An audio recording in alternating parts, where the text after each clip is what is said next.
Jolly mood. ஒரு நாள் ஒரு அமைதியான ஏரிக்கரையில் ஒரு பொல்லாத நாரை மீன்களை பிடிப்பதற்காக காத்து கொண்டிருந்தது. திடீரென்று அது ஒரு அழகான நீல நிற மீனை பிடித்தது. மீன் பயந்தது, ஆனால் புத்திசாலித்தனமாகவும் இருந்தது. அது கோபமாக சொன்னது, என்னை விட்டுவிடு, இல்லை என்றால் நான் உன்னை ஒரு மரமாக மாற்றி விடுவேன். அப்போது நீ ஒருபோதும் மீனே சாப்பிட முடியாது என்றது. நாரை சிரித்தது. ஒரு சிறிய மீன் என்னை மரமாக மாற்றுமா? நகைச்சுவையாக இருக்கிறது என்றது. அப்போது மீன் சிந்தித்தது. வேறு யோசனை கூறியது, உனக்கு ஒரு அழகான குரல் இருக்கிறது. நீ பாடினால் மற்ற மீன்கள் எல்லாம் உன் குரலை கேட்டு இங்கே வருவார்கள்.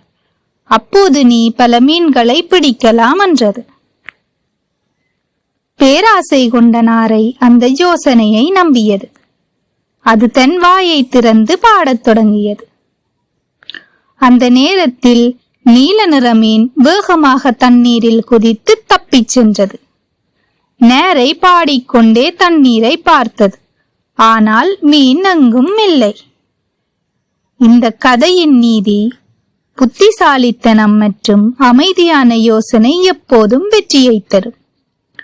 பேராசை இழப்புக்கே வழிவகுக்கும். இந்த கதை உங்களுக்கு பிடிச்சிருந்தா லைக் பண்ணுங்க, சப்ஸ்கிரைப் பண்ணுங்க.